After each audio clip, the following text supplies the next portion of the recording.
I got divorced and moved overseas. My ex-wife immediately married her new guy. During the wedding, a guest said one line that made her lose it, and then she called me. She screamed at me over balsamic vinegar in front of guests. That's when I stopped loving her. 6 months later, divorce papers under a salt shaker. Me on a plane to Lisbon.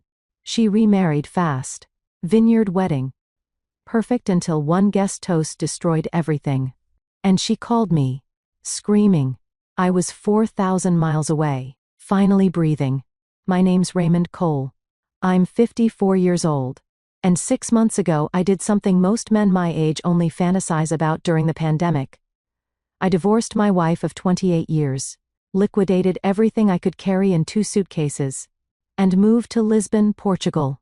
No dramatic confrontation, no shouting match in the driveway. Just divorce papers under a coffee mug, my house keys on top, and a note that read, "Everything's yours. I'm gone." I was a commercial real estate developer back in Denver. Built strip malls, office complexes, the kind of structures that make cities look the same from coast to coast. Good money, respect in the community, a beautiful house in Cherry Creek that my wife, Catherine, decorated like a magazine spread. From the outside, we look perfect. From the inside, I was suffocating. Catherine worked as a luxury real estate agent. She sold multi-million-dollar properties to tech executives and oil money. And somewhere along the way she started believing our life should match the lifestyle she was peddling. Nothing was ever enough. The granite countertops had to be replaced with marble. The marble had to be Italian. The Italian marble had to be from a specific quarry in Carrara that only 3 people in Colorado knew about. I stopped arguing around year 23. Started sleeping in my office around year 26. By year 28, I realized I was living with a stranger who happened to share my last name and my mortgage. We had 2 kids. Olivia is 27 now. Works as an investigative journalist in Chicago. Sharp as a tack. Inherited my wife. My skepticism and her mother's persistence. She saw through Catherine's act years before I found the courage to leave. Then there's Jason, 24, junior investment banker in New York. Smart kid. But he bought into his mother's version of reality. Thought I was the problem. Cold.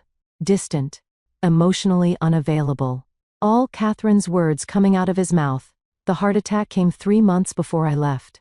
Minor one. The kind that doesn't kill you, but whispers in your ear that the next one might. My cardiologist said the word stress 14 times in one appointment. I drove home that day.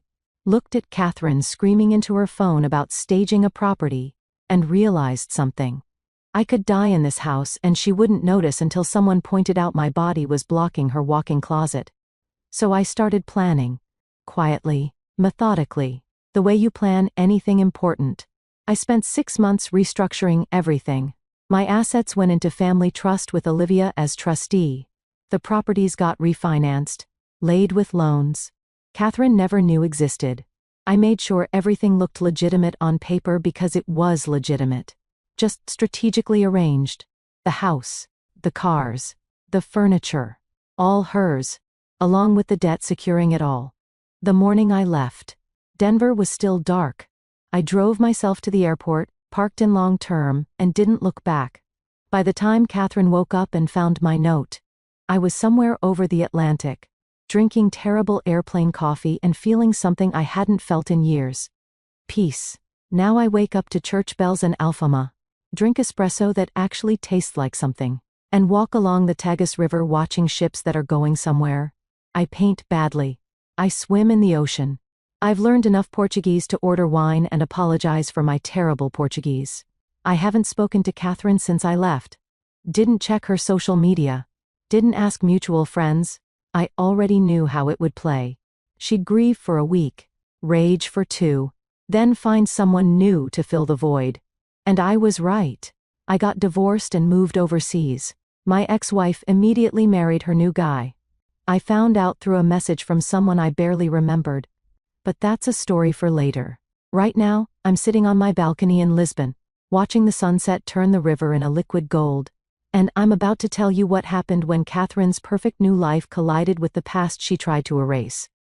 Life in Lisbon had a rhythm I'd forgotten existed. No alarms. No conference calls. No Catherine's voice cutting through the morning, asking why I chose the wrong brand of organic coffee. Just me, the Atlantic breeze, and a city that had survived earthquakes, and still knew how to take a breath. I'd been there 4 months when a message came through. I was at my usual spot, a small cafe and Barro Alto where the owner, Manuel, had stopped trying to correct my pronunciation and just smile when I ordered. I was sketching the roofline across the street, something I picked up to keep my hands busy when my phone bust. Instagram DM from Danny Riker, a guy I knew back in college. We'd lost touch around the Clinton administration. His profile picture showed him graying at the temples, holding a golden retriever, looking satisfied with life. The message was short. Hey, Raymond. Long time. Not sure if he care but thought you should know. Catherine's getting married. Next month, vineyard wedding up in Napa. A guy named Kenneth Bradshaw owns a bunch of car dealerships. Figured you want a heads up. Take care, man. I read it twice. Set my phone down. Picked up my espresso. The cup was warm against my palm. Solid. Real. I wasn't angry. I wasn't hurt. I was curious. The way you're curious about a movie you walked out halfway through. Kenneth Bradshaw. I knew the name. Flashy guy. Always showed up at real estate industry events in expensive suits that were trying too hard. Drove a different luxury car every quarter like he was running a Catherine lived for visibility. The feed was exactly what I expected. Engagement photos that looked like they caused 5 figures. Her in white, him and navy, both of them holding champagne flutes against the sunset that was definitely photoshopped. The captions were poetry, written by someone who'd never read poetry. When you know, you know. Finally found my forever. Some people are worth the wait. I scrolled through the comments. Friends congratulating her. Clients kissing up. A few brave souls asking variations of what happened arraignment. Those comments have been deleted. But the gaps in the number and gave them away. Then I saw the location. 7 Hills Vineyard. Napa Valley, California. Something clicked in my brain. Cold and precise. I closed Instagram and opened my files. Took me 10 minutes to find it. Buried in a folder labeled Old Projects. There it was. A brochure from 15 years ago. 7 Hills Vineyard. Investment opportunity. Catherine and I had driven up there one weekend back when we still did weekend together. She'd hated it. Said it was too quiet. Too rustic. Not her style. I flipped through the PDF until I found a page I remembered. Section on event hosting. Technical specifications. And there, in small print under the acoustic engineering notes, outdoor venues may experience significant echo. Professional sound systems recommended for speeches and toasts. Test equipment advised. I sat back in my chair. Manuel came by with more coffee. I thanked him in terrible Portuguese. He laughed and patted my shoulder. The wedding was in 3 weeks. Catherine was marrying Kenneth Bradshaw at a venue with acoustics that could carry a whisper across 100 yards. And she just made it public knowledge, complete with venue details and a hashtag. I pulled up my contacts. Found a number I hadn't used in years. Richard Pelletier. Used to run a high-end catering company in San Francisco before he retired to Sonoma. I'd helped him restructure a deal that saved his business back in 2015. He told me if I ever needed anything. Call. I called.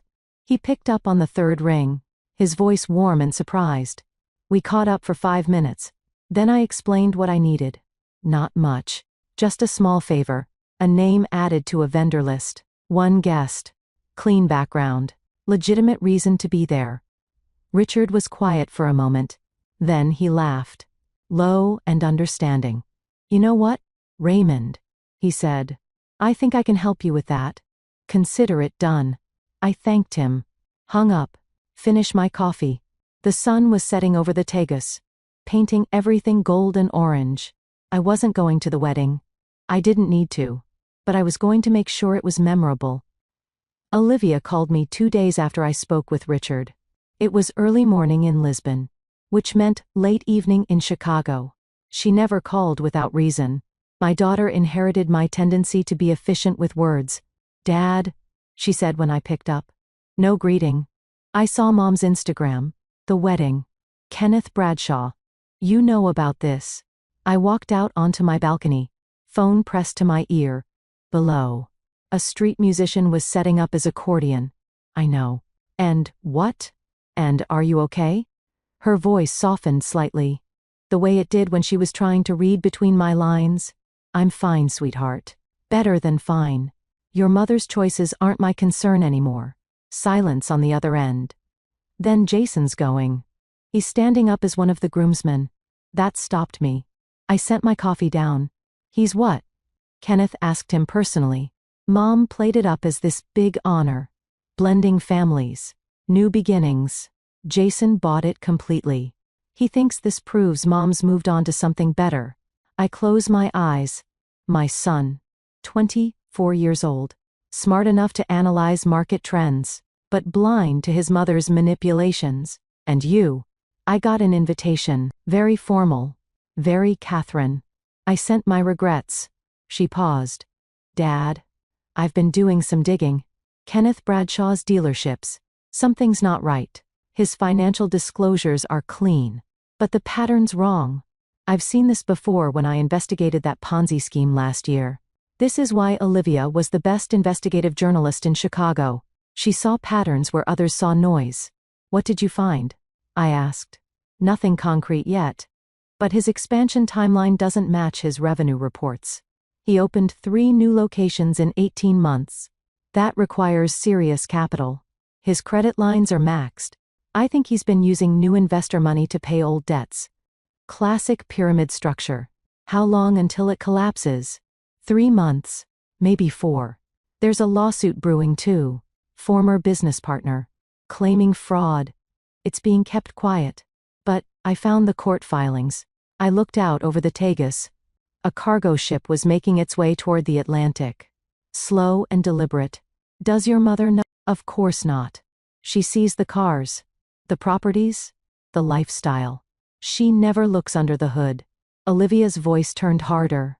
Dad. Jason's tied to this. If Kenneth goes down publicly, it'll splash on everyone associated with him. Jason's bank won't appreciate their junior analyst being connected to a fraud case. What are you thinking?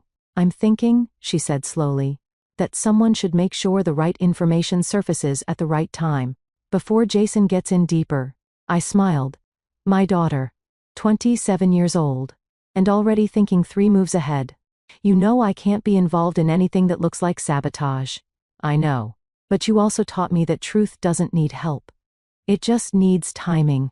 She paused. I'm flying out there, to Napa. I told Mom I changed my mind. That I want to support her new beginning. Olivia? Dad. Jason's my brother. He's being an idiot. But he's my idiot. If this wedding's going to be memorable, I want to make sure he sees what's really happening. Before it's too late. I was quiet for a moment. Then, be careful.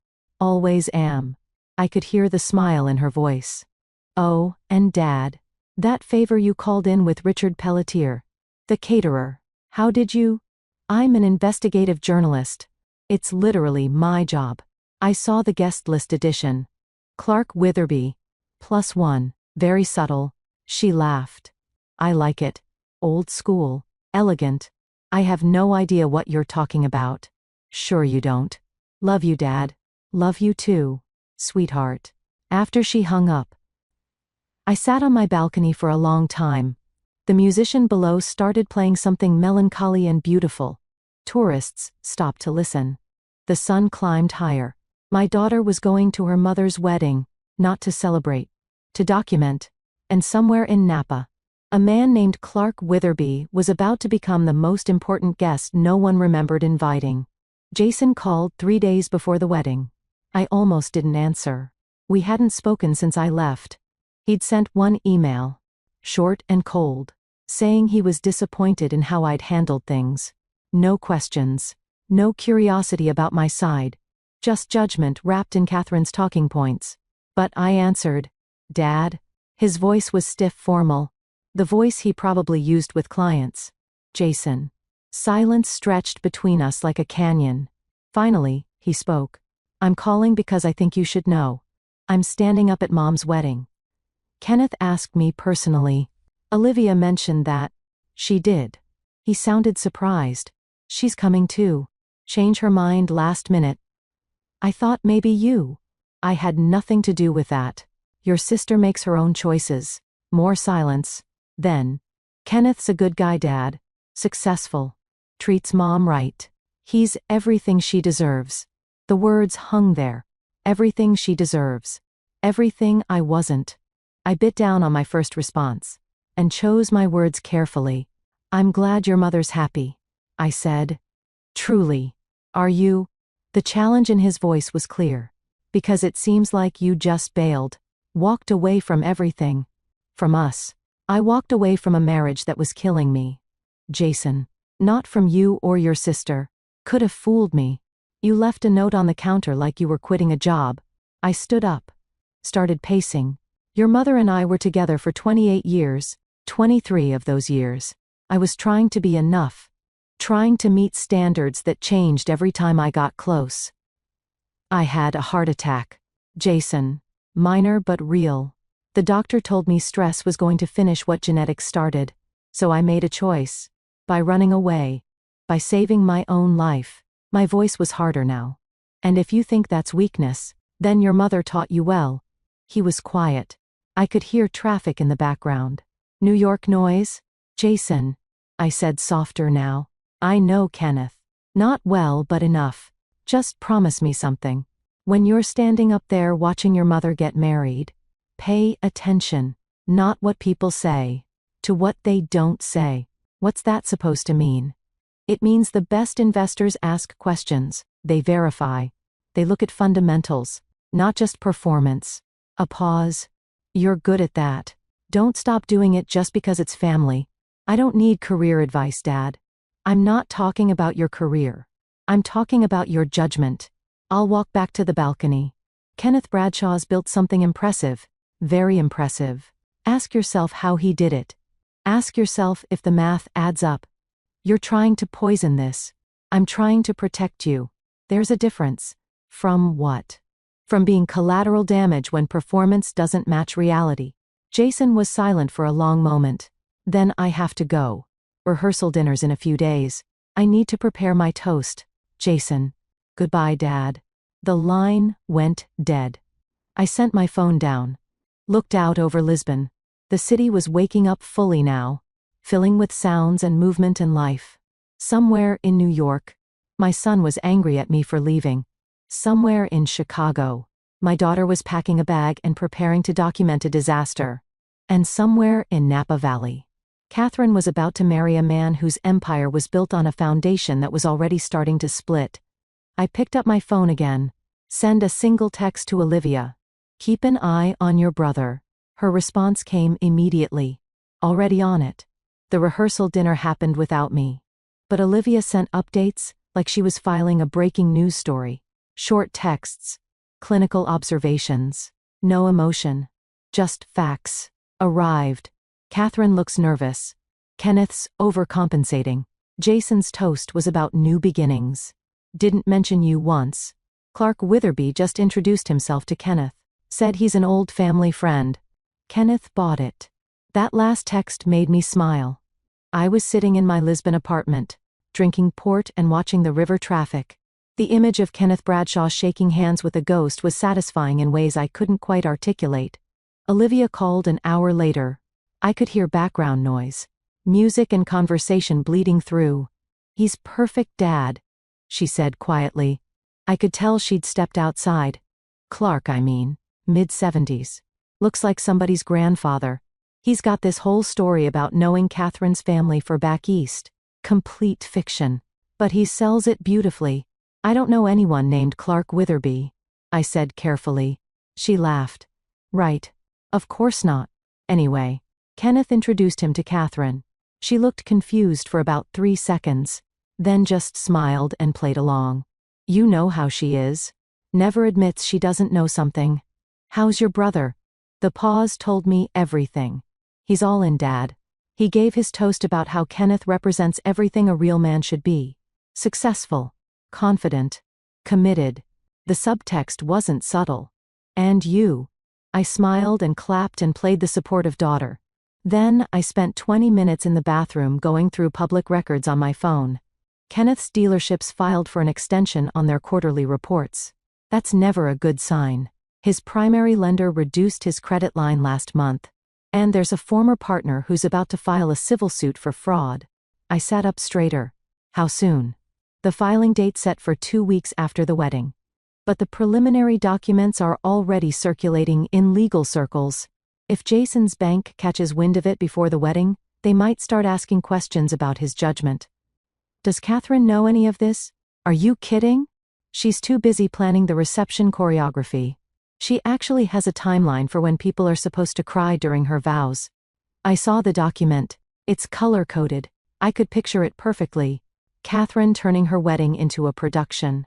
Every moment staged for maximum impact. What about Clark? What's his role in all this? He's giving a toast tomorrow. During the reception, he specifically requested a spot. Said something about honoring old friendships and new beginnings. The wedding planner ate it up. Catherine approved it without asking questions. And Kenneth? Kenneth thinks it's a nice gesture. You know, traditional. Classy. He has no idea what's coming. Olivia's voice shifted, became more serious. Dad, what exactly did you tell Clark to say? I didn't tell him anything specific. Just suggested he speak from the heart, about truth, about foundations, about making sure what looks solid really is solid. That's beautifully vague. I learned from the best corporate attorneys. She was quiet for a moment. Jason's sharing a room with one of Kenneth's business partners. Guy named Todd. Investment banker type. I overheard them talking about a deal that fell through last month. Kenneth needed capital fast. Todd said something about creative accounting. Did Jason react? He laughed it off. Said all successful people push boundaries. That's what separates winners from employees. Her voice turned bitter. Mom's taught him well. Just watch out for him tomorrow. When things get interesting. Define interesting. I think you'll know it when you see it. After we hung up, I walked out onto my balcony. Lisbon was settling into its evening rhythm. Somewhere across the Atlantic, my daughter was preparing to watch my ex-wife's perfect day develop complications. And somewhere in Napa Valley, a man named Clark Witherby was preparing to say things that needed to be said. I slept well that night. Better than I had in years. The wedding was beautiful. Olivia sent photos. Catherine in an ivory gown that probably cost more than my first car. Kenneth and a custom tuxedo, looking like he'd stepped out of a luxury car commercial. The vineyard draped in white fabric and flowers. Everything perfect. Everything staged. The ceremony went smoothly. Vows that sounded like they'd been written by a greeting car company. Readings about love and partnership and forever. Jason stood beside Kenneth. Smiling like this was exactly how life should look. Then came the reception. Olivia's text came faster now. Speech is starting. Catherine's maid of honor. Just cried on cue. Kenneth's brother made a joke about his expensive taste. Everyone laughed. Jason's up next. This should be painful. I waited. 5 minutes. 10. Then my phone rang. Dad. Olivia's voice was tight. Urgent. You need to hear this. I'm recording. She must have held her phone up because suddenly I could hear the reception. Jason's voice came through clearly, amplified by the venue's excellent acoustics. Kenneth Bradshaw is the kind of man we should all aspire to be. My son was saying. He's built an empire through hard work and vision. He treats my mother like a queen. He's shown me what real success looks like. To Kenneth and Catherine, may your future be as bright as your past is forgotten. As your past is forgotten. The jab was clear. I was the past, the failure, the thing they'd move beyond. Applause. Clinking glasses. Then Olivia's voice came back on. Clark's up now. Here we go. The crowd noise settled. I heard someone clearing their throat. Then, a voice. Older. Measured. Carrying the kind of authority that makes people listen. Good evening, everyone. My name is Clark Witherby and I've known the Bradshaw family for many years. The lie was delivered with perfect confidence. I wanted to take a moment to celebrate this union, but also to speak about something important. Truth. The reception went quieter. I could hear it through the phone. Catherine, you look absolutely radiant. Kenneth, you've clearly made quite an impression. He paused. I've been in business a long time, seen a lot of deals, a lot of partnerships. And the ones that last are built on solid foundations, not appearances, not promises. Foundations. Another pause, longer this time. So, I want to propose a toast.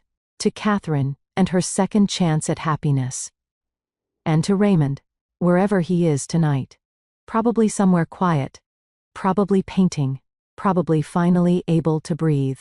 His voice carried across the vineyard like it was designed to. Catherine, I hope you're sure you traded up, darling. Because, from where I'm standing, it looks like you might have traded solid ground for quicksand. Dead silence. The kind that makes oxygen feel thick. But hey, Clark continued, voice lighter now.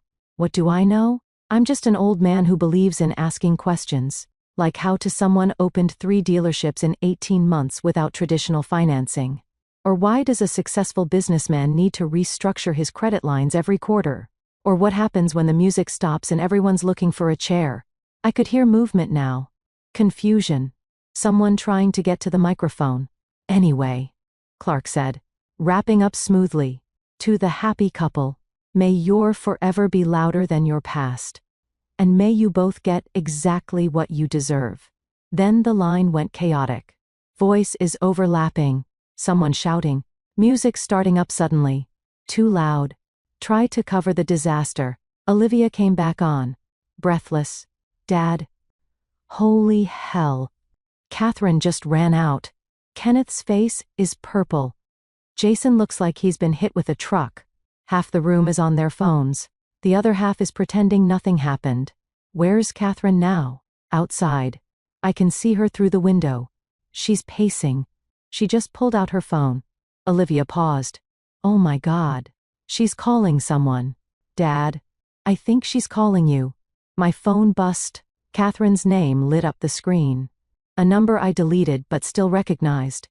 I need to go. I told Olivia, Dad, keep an eye on your brother. He's going to need you. I switch calls.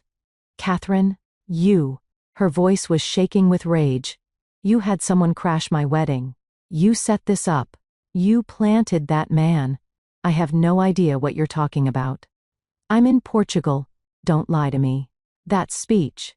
Those questions. That was you. Was it? Or was it just someone asking questions that should have been asked months ago? She was breathing hard. I could picture her.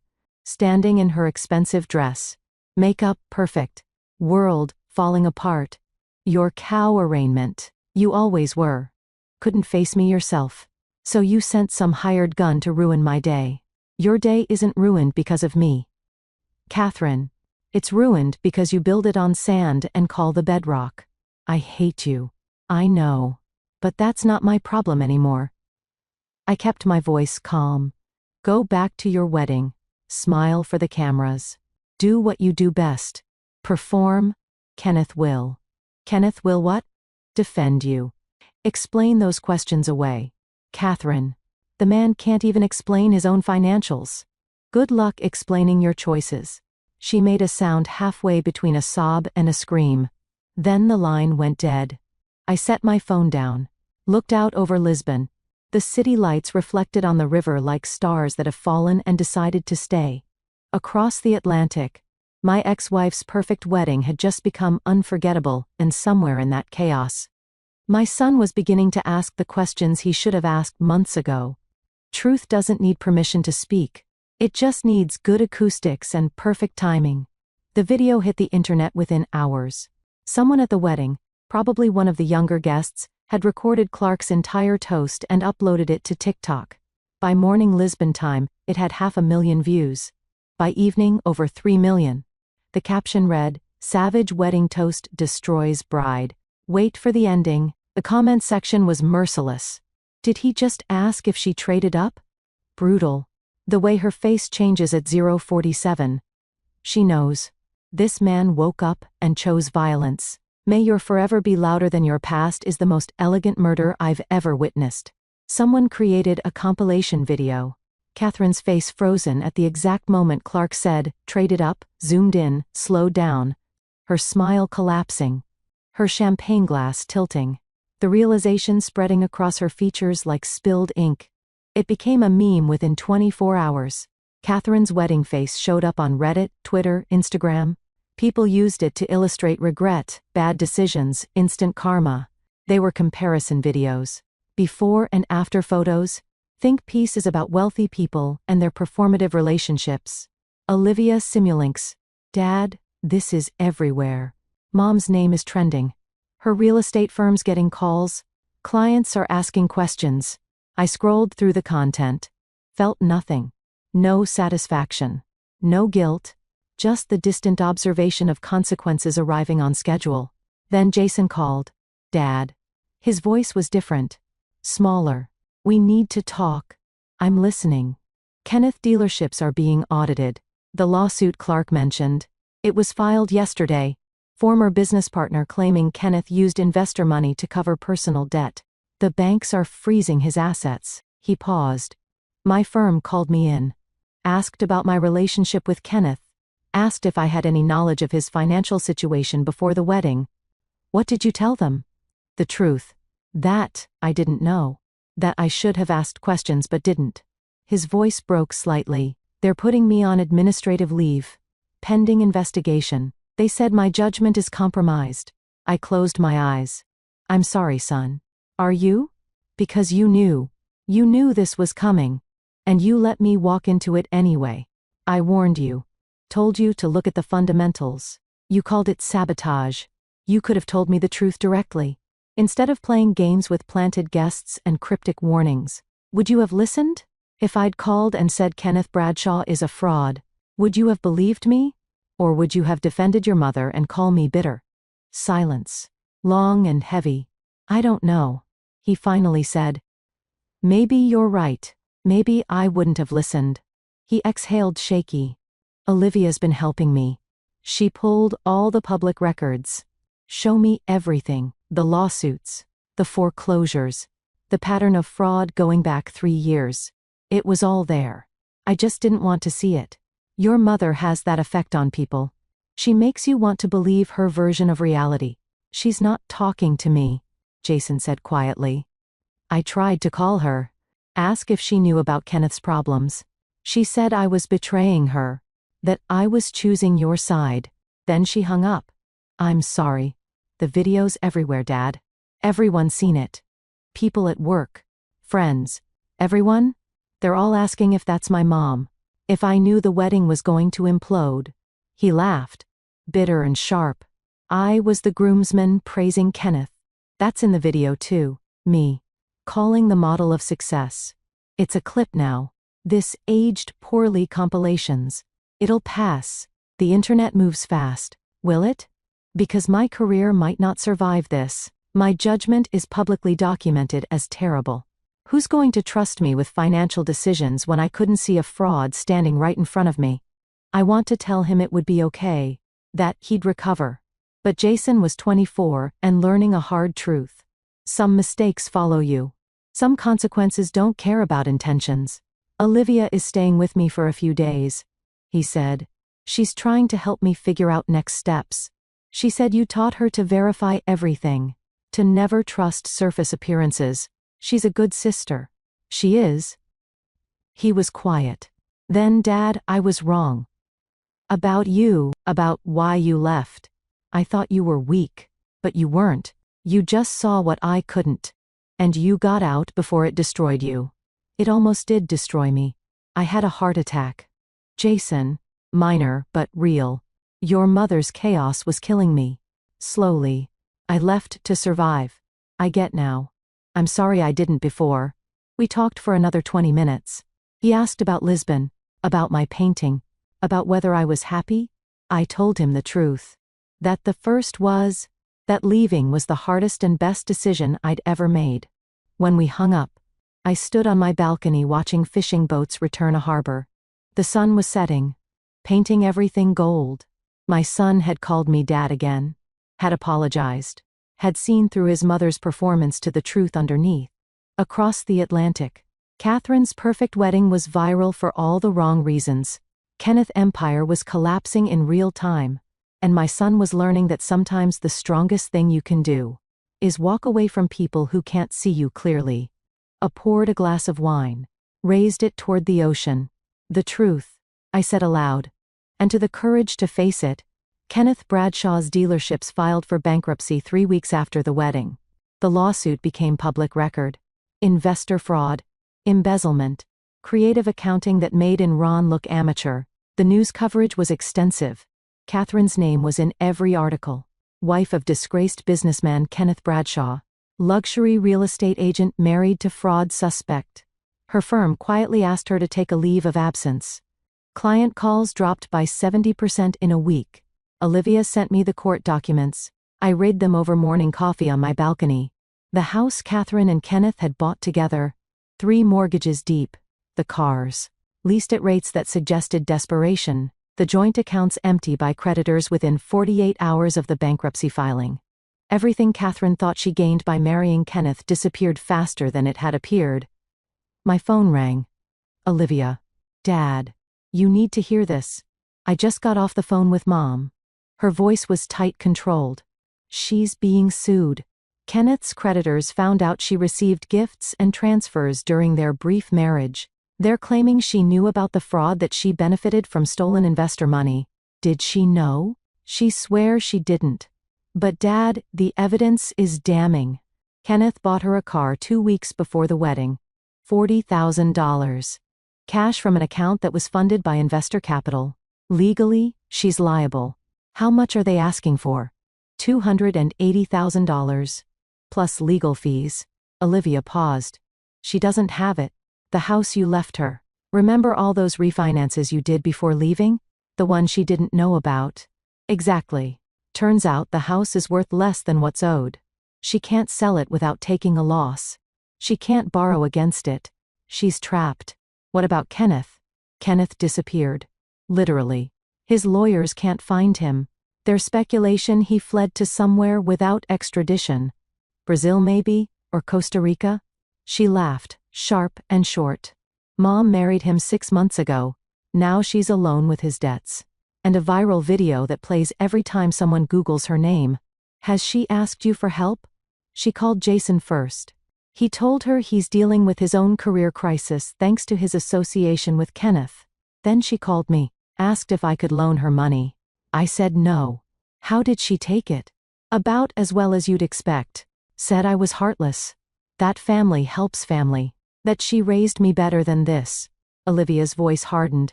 I told her she raised me to verify facts before making decisions. And that she should have verified Kenneth before marrying him. That must have gone over well. She hung up. Then texted that I'm just like you. Cold. Calculating. Incapable of real love. She paused. I took it as a compliment. I smiled despite myself. How's your brother? Better. His firm took him off administrative leave after 2 weeks. They reviewed everything, determined he had no actual knowledge of Kenneth's fraud. But Dad, his reputation took a hit.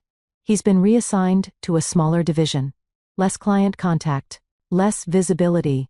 It'll take years to rebuild trust. He'll do it. He's smart and resilient. He is. And he's learning. He called me last night and said he's been going through his old assumptions about you and Mom. Reevaluating everything. He said he can't believe how blind he was. We all see what we want to see.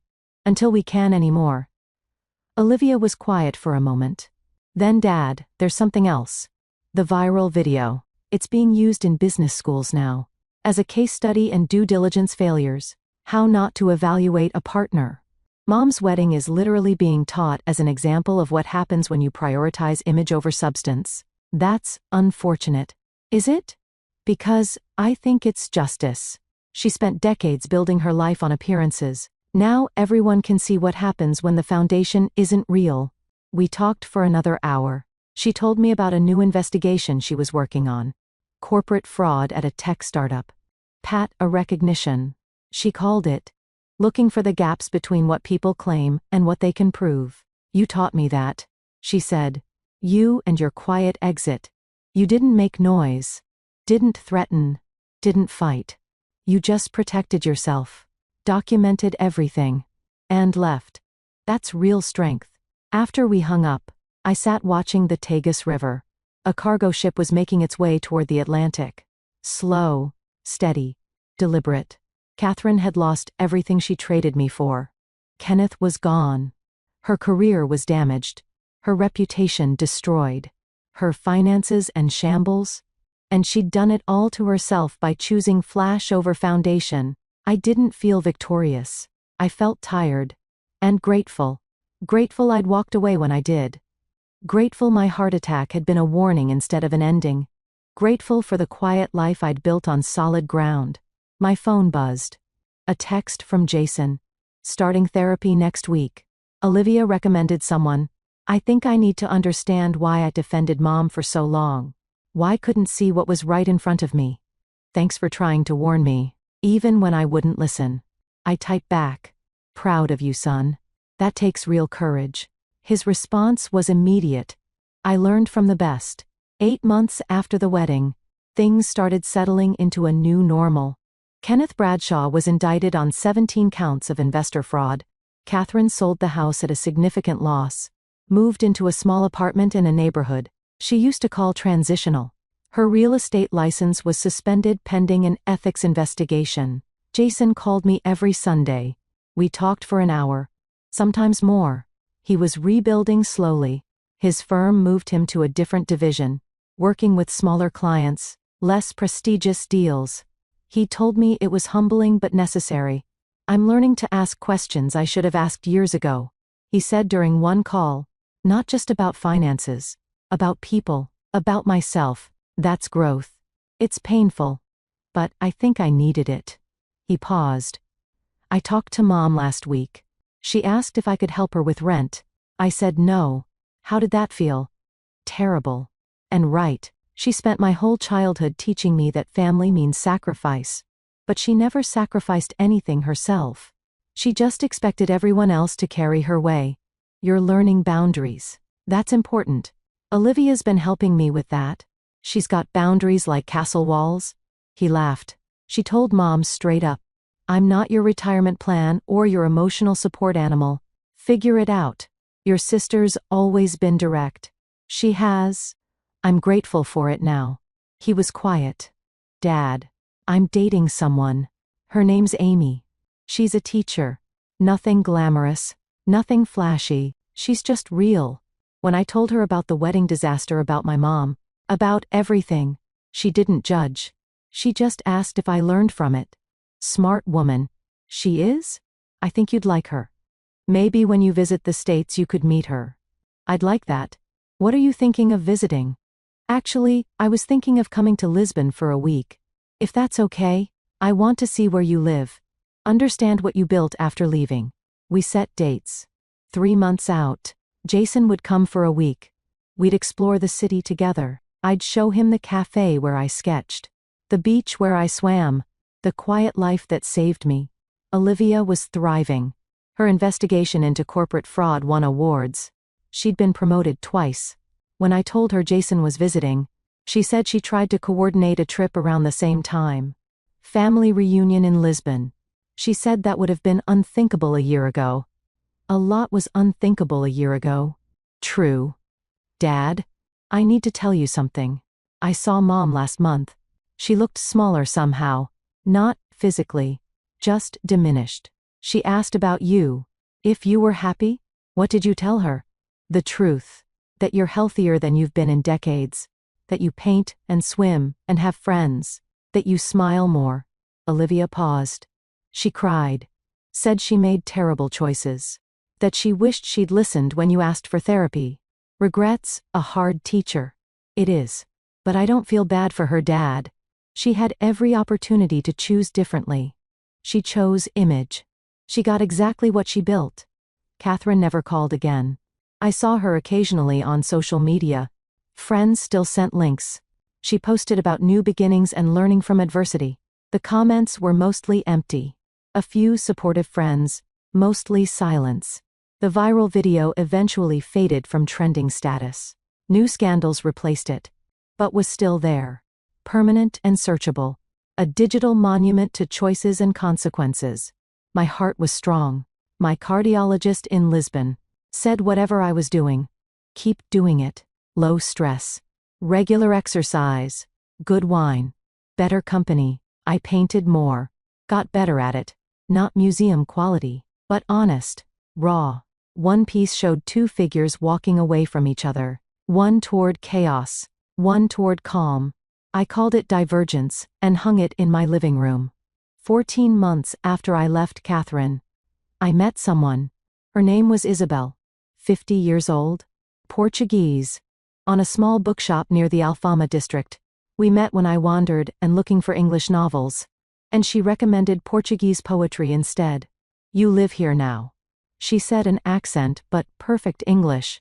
You should understand the language of this place. We started having coffee. Then dinners. Then long walks through neighborhoods. She'd known her whole life. She knew nothing about my past. Didn't Google me. Didn't ask probing questions. Just accepted who I was in the present. You seem like someone who's been through something difficult, she said once. But you came out on the other side. That's what matters. Isabel was widowed. Her husband had died 5 years earlier. Cancer. She understood loss and rebuilding. We compared notes like architects discussing foundations. The second time you build something, she said, you build it better. Because you know what actually holds weight. Jason met her when he visited. They talked about books for 2 hours. At dinner that night, he pulled me aside. She's wonderful, Dad. Completely different from all. She actually listens when you talk. She does. Are you happy? I thought about it. The question I'd stopped asking myself years ago. Yes, I am. Really. Genuinely happy. Good. You deserve that. Olivia came 2 weeks later. She and Isabel bonded immediately over their shared directness. No performance, no pretense. Just two women who valued substance over style. She's a keeper. Olivia told me. Don't screw it up. I'll try not to. I mean, a dad. You've got something real here. Something Mom never gave you. Partnership. Actual partnership. 3 months later, Jason called with news. He'd been promoted. His firm recognized his rebuilt judgment. His careful approach. His willingness to ask hard questions. They said I'm the most thorough analyst they have now, he said, pride clear in his voice. Because I verify everything. Trust nothing at face value. I'm proud of you, son. I learned from you, the hard way. But I learned. Catherine eventually filed for bankruptcy. The lawsuits, the debt, the underwater house. She couldn't recover. Her parents helped her relocate to Arizona, far from California's memories. I heard she was working retail, selling furniture, a long way from luxury real estate. I didn't feel triumphant, just sad for wasted years. For the woman who could have been a partner, but chose to be a performer instead. Kenneth Bradshaw was sentenced to 12 years in federal prison. Investor fraud, wire fraud, money laundering. The dealerships were liquidated. Victims recovered about 30 cents on the dollar. One evening, Isabel and I were sitting on my balcony. The sun was setting over the Tagus, painting everything in shades of amber and rose. She was reading Portuguese poetry aloud, translating passages for me. I was sketching her profile. You know what I love about you? She said suddenly. Tell me. You're present. Completely present. Not performing. Not planning 3 steps ahead. Just a year. Took me 54 years to learn that. Better late than never. She smiled. Will your children visit again soon? Jason's planning Christmas here. Olivia might come for New Year's. They want to meet your kids. Blended families. At our age. She laughed. My mother would have opinions. Let her have them. We're building something real. That's all that matters. She reached for my hand. We sat watching the river turn from gold to silver as the sun disappeared. Ships passed. Heading for open water, seabirds called. The city settled into its evening rhythm. I thought about the man I'd been. Stressed. Suffocating. Dying slowly in a beautiful house with a woman who never saw him. That man felt like someone I'd known in passing, but never understood. This man, sitting on a balcony in Lisbon with a woman who knew his present better than his past, was someone I'd fought to become. Someone who chose peace over performance. Truth over image. Foundation over facade. My phone buzzed. Text from Jason. Amy said yes. We're engaged. Can we have the wedding in Lisbon? Small, real, just people who matter. You and Isabel could help plan it. I showed Isabel the message. She smiled. I was bright. Tell him yes. She said. Tell him we be honored. I type back. Congratulations, son. Lisbon sounds perfect. We'll make it beautiful. The right kind of beautiful. His response came immediately. Thanks, Dad. For everything. For showing me what real strength looks like. I love you. I set my phone down. Looked at Isabel. At the river. At the city I'd chosen to call home. This is good. I said. Yes. Isabel agreed. This is very good. And for the first time and longer than I could remember, I wasn't waiting for the other shoe to drop, wasn't planning an exit, wasn't bracing for chaos. I was just living. Fully. Honestly. On solid ground.